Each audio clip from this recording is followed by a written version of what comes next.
Good morning, and welcome to All People's Church, Unitarian Universalist. Whether you are here out of curiosity, out of habit, out of friendship, or as a long-term commitment, we are happy to see you. My name is Laurie McKitka, your co-celebrant today. Our minister, Lori King Nelson, is in the pulpit. Our theme for the month of March is paying attention. We're especially pleased to welcome those who have not been here before. Welcome to our blessed community. For more information about us, please utilize the QR code found on the back of the order of service for our social media platforms. If you haven't yet done so, please sign in at the visitors table by the front door, where you can be placed on our mailing list to receive weekly emails and the monthly newsletter. At the end of the service, please stay and join us for coffee and conversation in the library at the back of the sanctuary. Please settle comfortably now for our musical prelude.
Absolutely. Thank you so much, Misha. That was beautiful. Before I call us to worship, I want to address something that happened this weekend. An email went out purportedly from me to the congregants, and the person was asking for discretion in giving them gift cards. They made it sound very legit, and we did have some members who were scammed. So I want you to be aware, and I also want you to notice in your bulletin This line in red that says, remember to be careful online. All people, staff, and leadership will never solicit money personally by email. Which comes as a strange thing to say right before we start our stewardship drive. But that's going to be a packet coming in your regular mail, okay? If you ever have a question about someone who has asked you for money or gift cards or any other thing like that, do not send them anything until you've verified it with us. I personally will never ask you to do something like that. I'm not the one asking for money anyway, it's the board. So if you see something from an email that looks kind of like me, know that I am not in need. I don't even shop at Target. So, but I want to make sure that you had that information. Carl has added that on the announcements that are the insert in your bulletin, and read that when you have a chance. Go online and look up email scams and make yourself educated on it so that you won't get taken, okay? One thing that I have said to several people now is how beautiful these people are who were approached with a need and immediately responded. I hate that they got scammed, but what a beautiful heart. And that's what we're talking about today, for sure. So keep that in mind as we call ourselves to worship.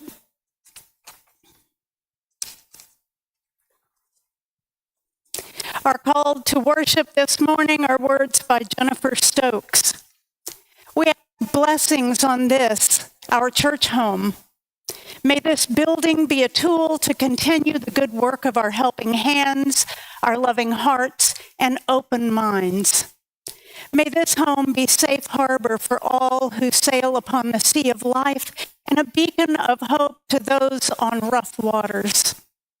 May this building be a garden rooted with truth, compassion, and love, and blossoming into peace, liberty, and justice. We give thanks for the generous people who made this possible. We are grateful for the continued benevolence of the universe. Let us not forget those outside our walls who still struggle with their own needs for shelter and nourishment of the body and the soul. We ask blessings on this, our church home.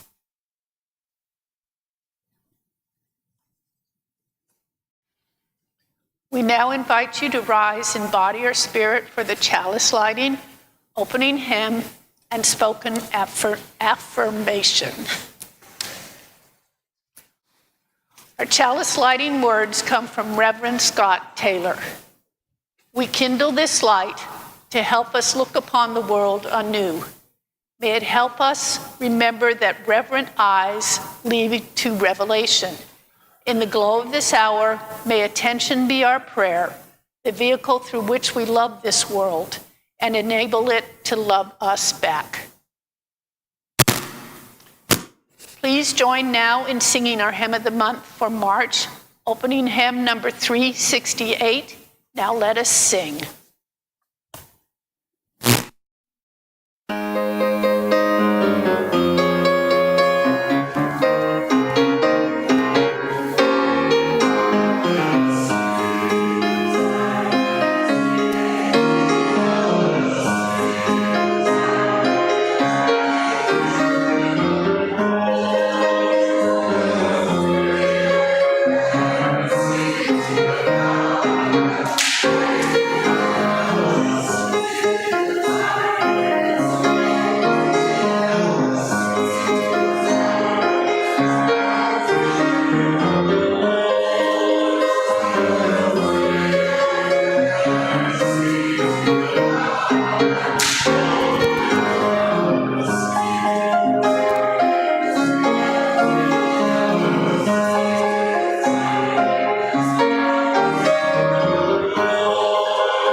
Please join now in reciting our affirmation.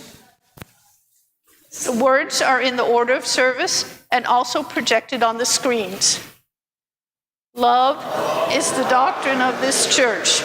The quest of truth is, and service is our prayer. To dwell together in peace, to seek knowledge and freedom, to serve others in community, to the end that all souls shall live with creation. Thus do we covenant with one another. Please be seated. All right.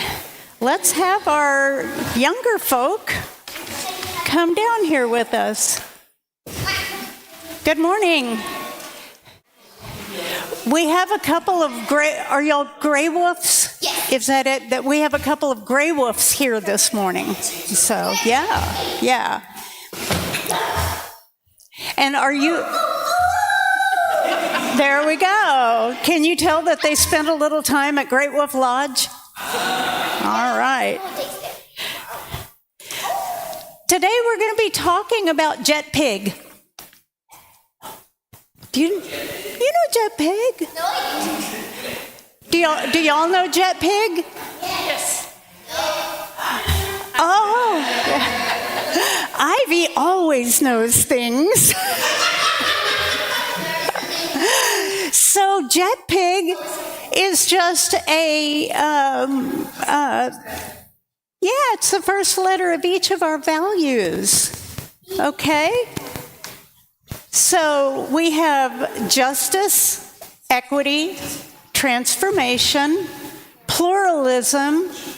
Can you say that? Interdependence. Generosity. That's right.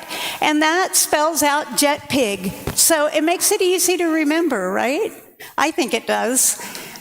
So what I want to talk about this morning, come down so that we can talk together, okay? Yeah, come down here because I need your help. Yeah. So we're going to quiz y'all, okay? We're going to quiz the grown-ups. Yeah, that's fun. Okay. Well, we're going to say what one of the things that we've been working on this past week or this past month. We're going to talk about things that are going on here in the church, and we're going to ask the grown-ups which one of the values they think that belongs in, okay? Now, you can find the values on the front of your bulletin, too, in that flower kind of thing. I'm not sure what it is. What? The graphic on the front. That's good enough. So, what about this first one? Needs for pastoral care. Y'all can call out which value you think that belongs with, and you can do more than one. Generosity is a good one. Interdependence for sure. Any others? Transformation, yes.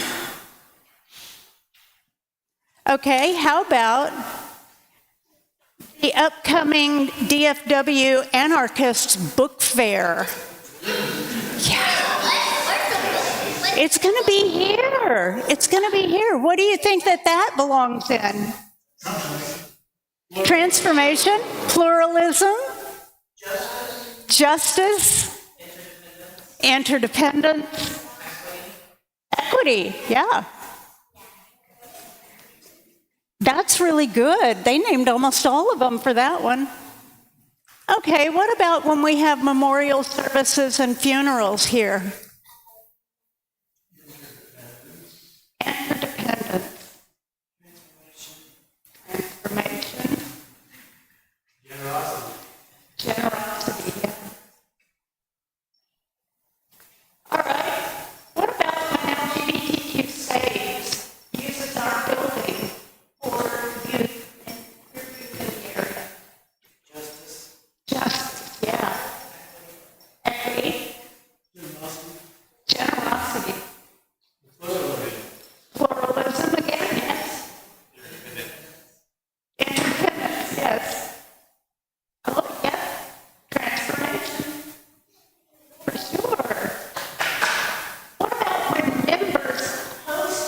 others. Generosity, yes. And justice. Yeah. She's ready for this. How about member-led worship like we had last week? Generosity. Generosity, yeah, what? Pluralism. What? Interdependence. Yeah. Dean is saying that this is stuff that they've been talking about. Yeah. What about when we have choir performances? Hurry up. Interdependence. Interdependence. Generosity. I would say joy, even though it's not part of J. Joy, even though it's not part of Jet Pig. Okay, how about the phone blitz we did this past week about the SAVE Act? Okay, that one. Yes, justice and equity. Pluralism. Generosity, because we gave our time to do it. Yeah. Okay, we have an upcoming INTUC celebration that's going to be here. Where does that fall? Interdependence, because we're going to have all the churches in North Texas here. Yeah, it's going to be a big thing at the end of this month. Yeah. Okay, when the Spectrum Chamber music comes here and graces us with such beautiful music, generosity. What? Transformation. Pluralism. Yeah. Equity. Okay. The DFW Support Committee has been meeting here and fundraising for the Prairie Land Defendants. Where does that fall? Justice and generosity. Justice, generosity. What was the third one? What? Equity. What about when we have weddings here?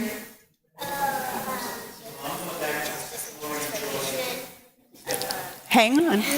What? Oh, okay, that is a joy. We're going to have to add that to our values. Yes. Yes.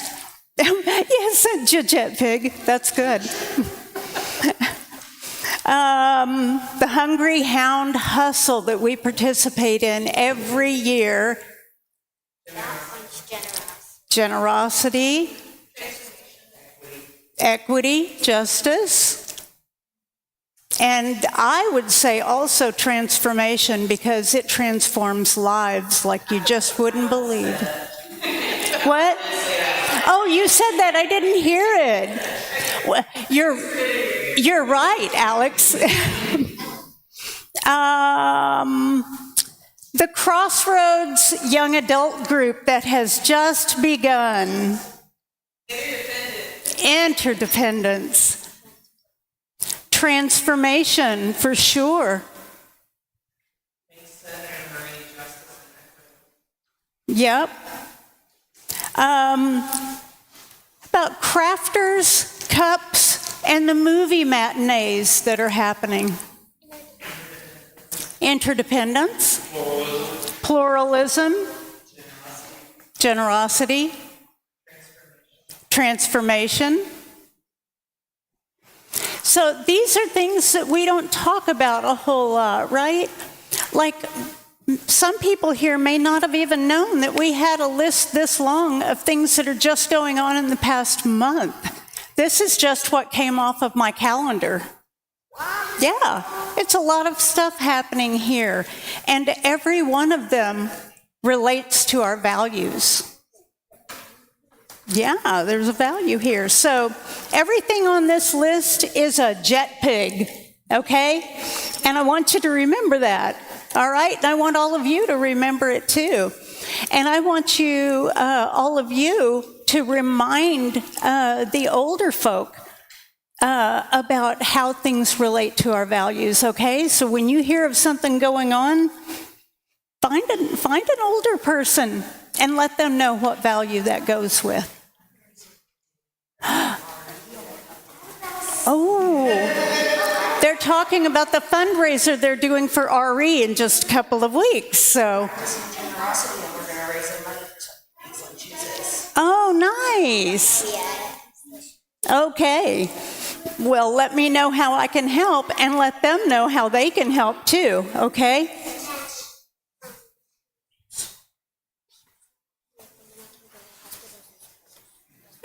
So maybe using the money for people to go to hospitals and schools. Okay, it's a good start for sure. All right, let's sing y'all out, and y'all go forth and have a great and giving week. Okay. All right.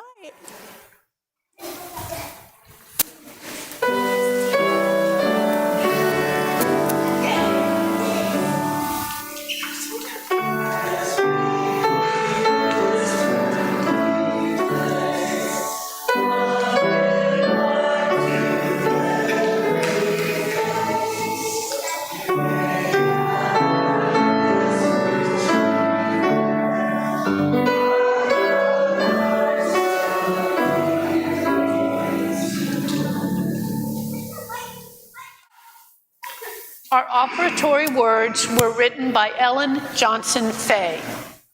For the gifts which we receive and the gifts which we ourselves are, may we be truly grateful. May we be committed to using these gifts to make a difference in the world and to increase love and justice, to decrease hatred and oppression, to expand a beloved community, to share and keep sharing. That wasn't me. Your contributions will benefit the missions of our church as well as an outreach to the larger community by sharing the undesignated cash offerings that are collected each week. We do this on a quarterly basis for a nonprofit or charitable organization. Our current Share the Plate recipient is the Tarrant Area Food Bank. If you prefer, donations could be made by using the QR code that is on the back of the order of service. The offering will now be gratefully received. Will the ushers please come forward?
Thank you, Misha.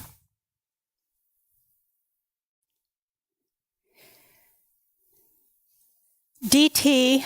Suzuki was a Japanese author of books and essays on Buddhism, Zen, and Shin that were instrumental in spreading interest in both Zen and Shin and Far Eastern philosophy in general to the West.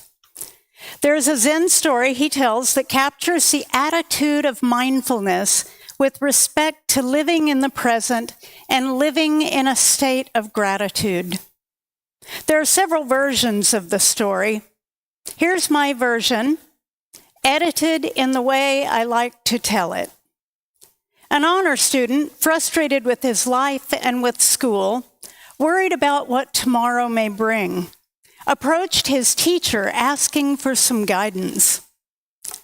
The story goes, says the teacher, in response to his student's request for help, that a Buddhist monk was walking through the mountains one day.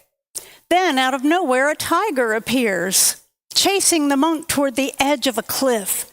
The monk, in his quest to escape the tiger, runs to the edge of the cliff and climbs over the side, where he sees 5 other tigers 15 feet below, waiting to eat him. So the monk is just hanging there, holding on to a vine on the side of the cliff, waiting there for the little chance he has to escape or for his imminent demise. Then, as the monk hangs there, exploring his options, he turns to the left and sees a strawberry. He smiles. "Wow, what a magnificent strawberry," he says to himself. So he picks it and eats it. The student waited for the teacher to continue, but it was clear that the teacher was done with the story. That's it? That's it for the story? The monk is about to be eaten by tigers, so he reaches out to pick and eat a strawberry? The student exclaimed. "What's the point?" he added. The teacher replied, "The lesson is to know and embrace the experience of being alive. You must be alive every second you are alive." But the student responded, "But teacher, everyone is alive when they are alive." "No," said the teacher, "it's the experience of being alive in each moment, in each experience, good and bad. We must be alive every second we are alive, and not simply exist and live out our days." The student, confused, questioned his teacher, asking, "But everyone alive is alive, aren't they?" he insisted. "No. Look at you now," explained the teacher. "You're running around being chased by tigers, consumed with your thoughts of how it could be better, how you could be better if only things were different. Yet you have shared with me over the past year several difficult situations, in addition to the circumstances that I have observed, how you were about to be eaten by tigers and how you have been saved in every situation. You can't be alive if you are living in fear, and if you're living in fear, you can't see and experience life. The magnificence of your life that is right in front of you in each moment." The teacher asked, "Are you running around grinning over the feeling of being the luckiest, most fortunate, and appreciative person in the world because of what is present in your life today? Or are you consumed with fear, what you don't have in your life, or what may possibly happen sometime in the future?" The student thought about it for a moment, looked up at his teacher, smiled, and continued on with his day. "So what magnificent strawberries do you have in your life? Stop and look around. There they are, right in front of you. Your health, your family, your children, your job, a hobby, a sport, your natural gifts or talents, even the people in your life. Pick one today. Relish every bite.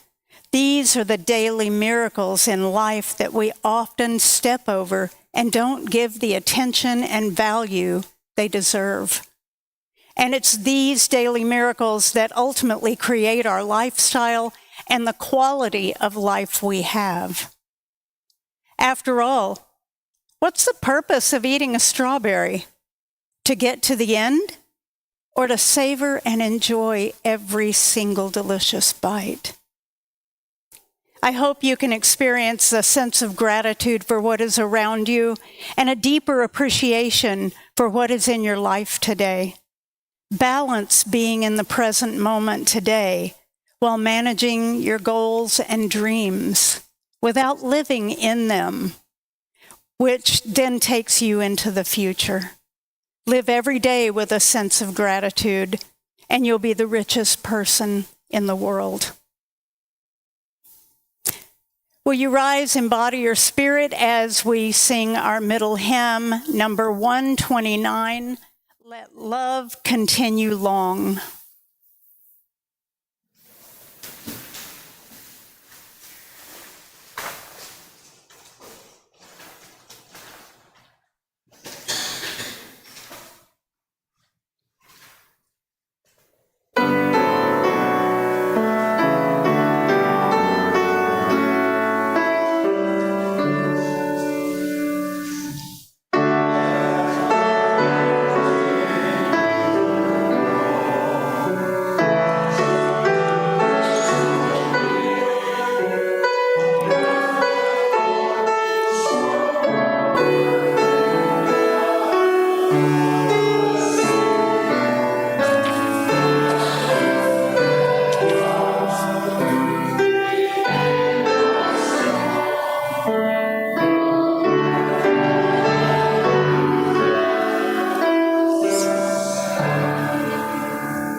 You may be seated. At this time, we pause to honor and give time and attention to those things most important to us. We gather here for healing and peace in our hearts and in the world, and honor our time together with the shared stories and news from the congregation. Each week there's a journal outside the entrance to the sanctuary where you can write a message of memory or hope. We honor these messages by lighting 3 candles here next to our chalice. Also, at any time during our service, you are welcome to come forward and light a candle in our meditation center here at the side of the chancel.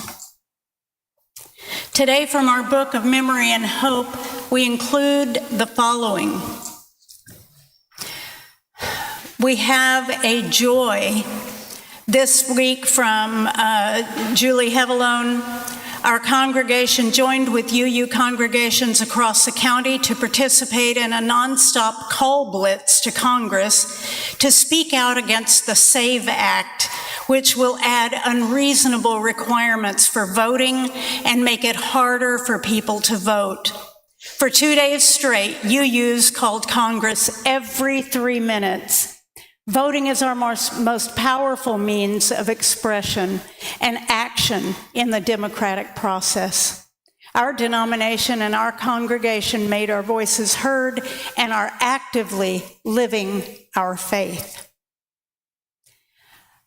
From Michael Zepeda, registration is open for the NTUC party, which will be held here at All People's Church on Saturday, March 28th. This is such a joy in the life of this church, and we are so excited to be bringing other congregations from all across North Texas here to see what we do. He says the fun starts at 2:30 with dessert first. Then dinner will be served about 5. There will be a swing band for entertainment after, so sign up at ntuc.org. Okay. Rita Vinson writes, Wednesday I had a stroke as I was driving at night in the rain. My eyes went totally blurry. When I saw that the topic of today's sermon is gratitude, I came to share my gratitude that it was a small stroke with no observable bad effects. I am truly thankful and lucky. Oh my gosh, we are so thankful too.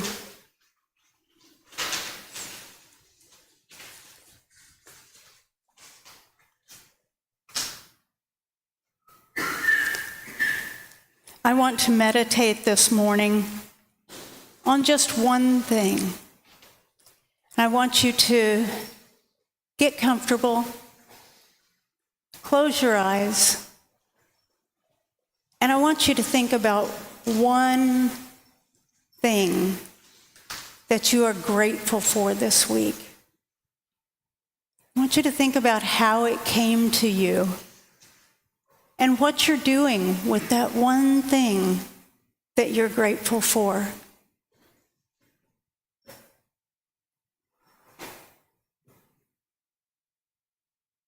This one thing that you're grateful for. Are there ways to pass that forward? Or is it just the one thing that you hold for yourself, which is also okay? I want you to think about that one thing. Think about how it makes you feel to have that one thing that you're grateful for.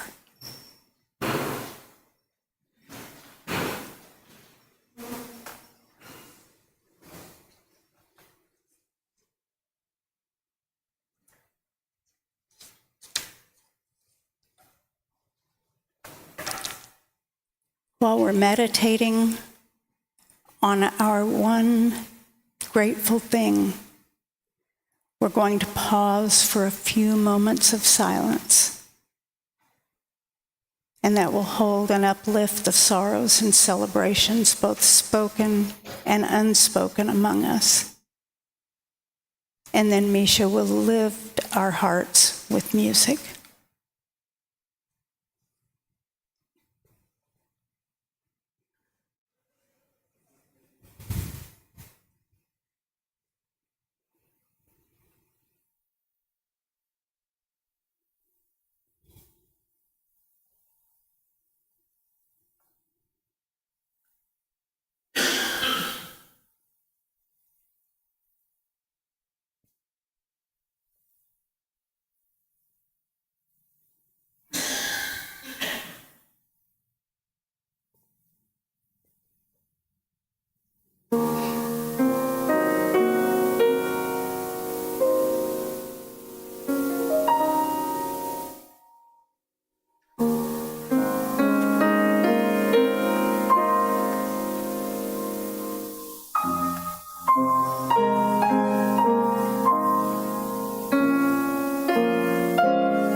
Thank you so much.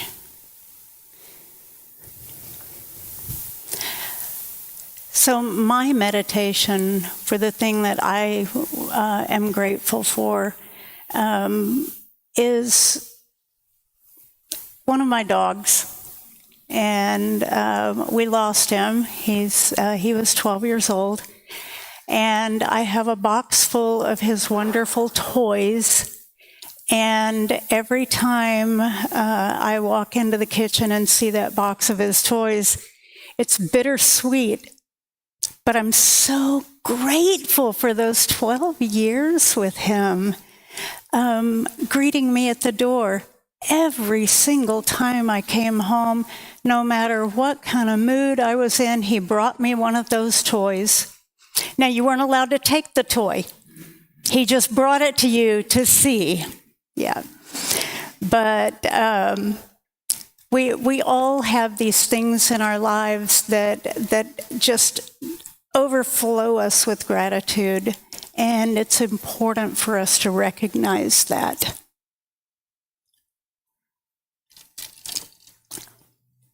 Alfred Richard Orage wrote this about love.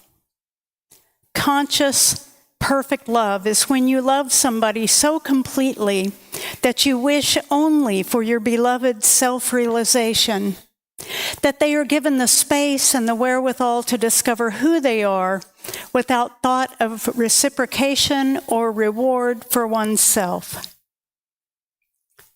What builds one builds all. It is true in the greater world, in our church, and in our homes. Whether we are penning an op-ed, or marching in the streets, or delivering meals to those living in tents, or giving a little extra at church so that one more dream can become a reality. We are building a holy space that grows larger with each selfless act. How big a space will we create here? My week began with 3 funerals, memorials for 3 people who helped shape who I am today. I'm not just grateful for their presence in my life, but I'm grateful for their continued presence in the lives of others through the culture of service and inclusivity they built at the church where I grew up. By their deeds, they made it clear that their actions were not motivated by attention-seeking or self-gain. Their motivation was purely, pure. They were using their gifts, talents, and treasures to make a holy space without borders. Now, younger me didn't know I was being shaped and formed by this selfless giving. And if I'm being completely honest, as a kid, I did not pay much attention to the goings-on of the church. I took for granted that all of the potluck meals, the choir concerts, the church-wide barbecues and field days, and even my Cairo Sunday school class taught by Mrs. Marie Gray would just always be there. I didn't understand back then. It took imagination, people, and money to keep a church going. Years later, being home for a visit, I went to church only to find that the education wing had been demolished and the property sold to help pay for the maintenance on the old historic church that had seen this town grow from an army fort on the edge of the western frontier to a city of more than 1 million people. They had seen civil war, 2 world wars, and a pandemic, now 2 pandemics. Presidents assassinated, Hell's Half Acre and the Prohibition, the Korean War and the Vietnam War, desegregation and the Civil Rights Act, and so very many more moments that were met with a determination to remain committed to serve its congregation and community. And if you didn't know, that congregation is responsible for creating Adran College, which is now TCU. When I came home a few years later, the church was on the verge of closing. The people, those with helping hands, imagination, and financial gifts, had either died or moved on.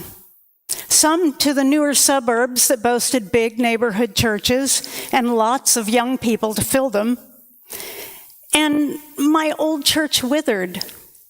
I stood looking at what was now a parking lot and thought about the incredible gifts I had received from that now gone building.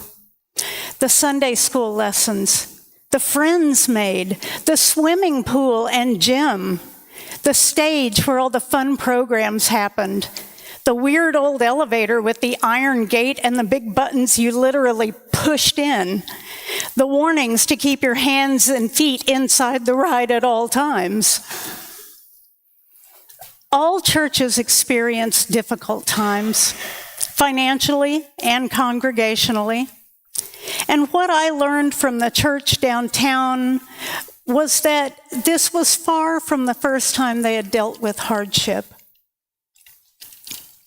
They may have lost people to wars and pandemics. They may have seen 90% of their congregation move away. They may have had division that resulted in half the congregation starting their own church. But what they didn't do was give up. They didn't give up and they didn't fail. What they did do was take stock of their assets. And I'm not talking about financial assets. They knew how little money they had. They began to pay attention to those people who were giving of their time, their talents, and their treasures, and created a long-term plan for growth. They also paid attention to the needs of the congregation and the greater community, and set their sights on their mission of being a movement for wholeness in a fragmented world, focusing on anti-racism, reconciliation, and unity. Sounds like they also paid attention to their worth as a church and congregation in difficult times. The world needs them, and they are answering the call. Well, the world needs us too, and we need each other.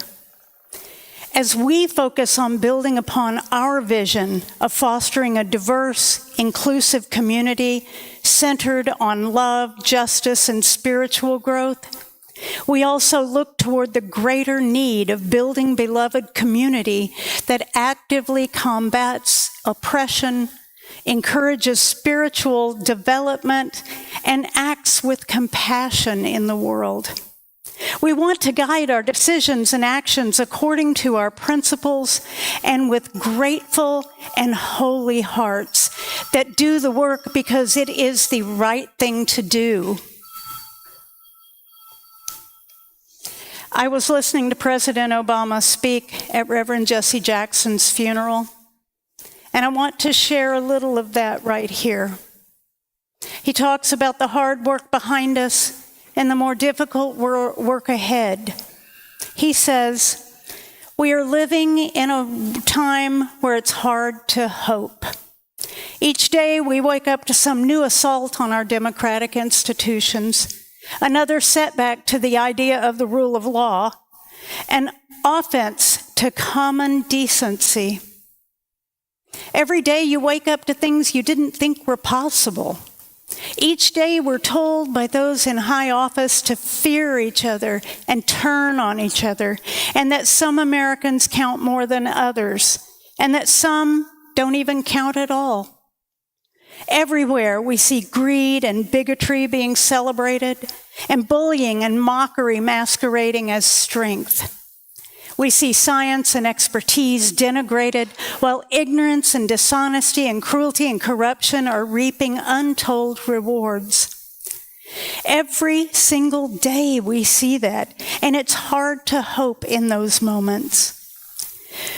So it may be tempting to get discouraged, to give in to cynicism, It may be tempting for some to compromise with power and grab what you can, or even for good people to maybe just put your head down and wait for the storm to pass. President Obama goes on to say that Reverend Jackson inspires us to take a harder path, and that his voice calls on each of us to be the heralds of change, the messengers of hope, to step forward and say, "Send me." Whenever we have a chance to make an impact, whether it's in our school, our workplaces, or our neighborhoods or our cities, not for fame, not for glory, or because success is guaranteed, but because it gives our life purpose, because it aligns with what our faith demands from us, and because if we don't step up, no one will. Well, that's a powerful statement.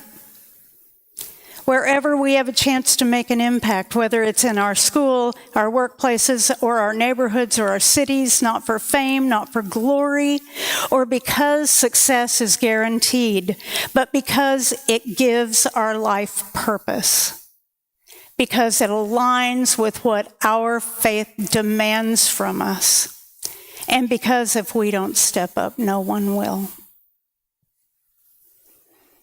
And what happens then?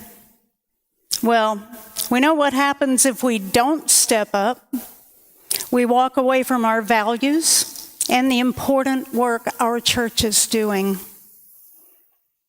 But when we do step up, amazing things happen.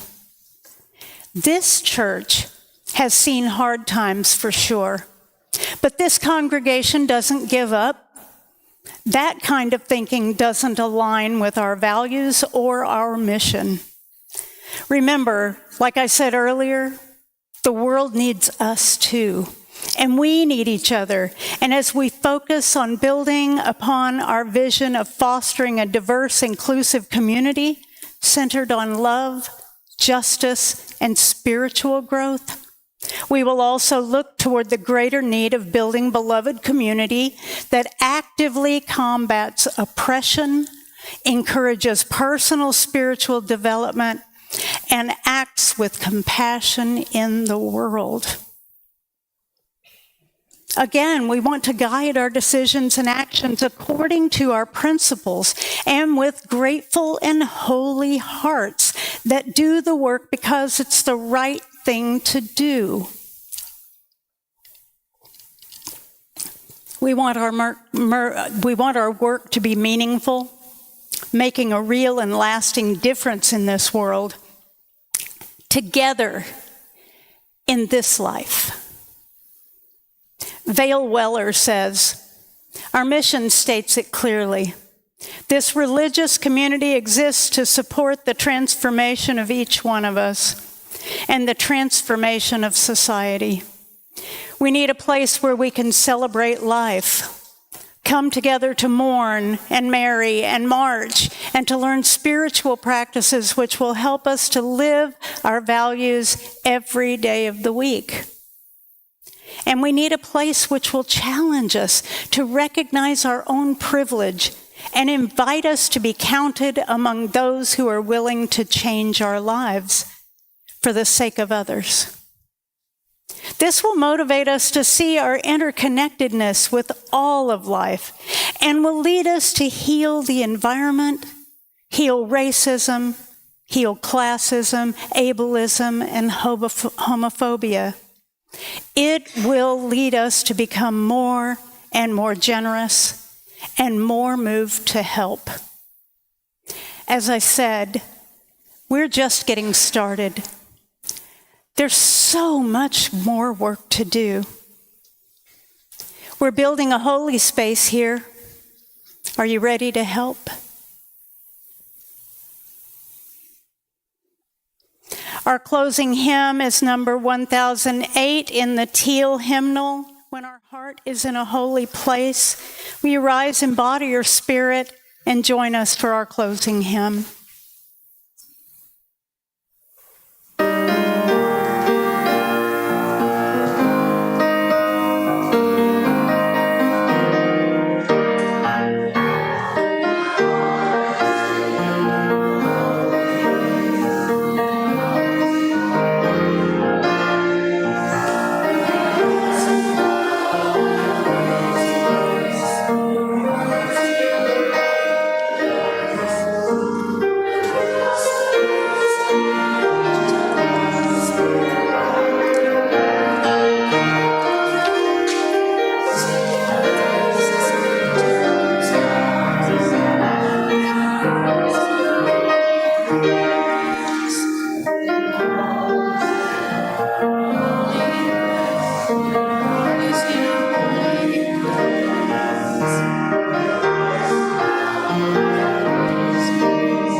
who did this? Our chalice extinguishing words are from Reverend Michelle Collins. The flame goes out. 1,000 things now wait for your attention.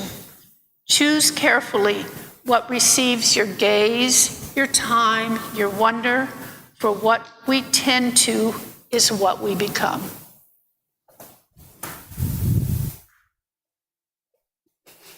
Those are wonderful words to take with us.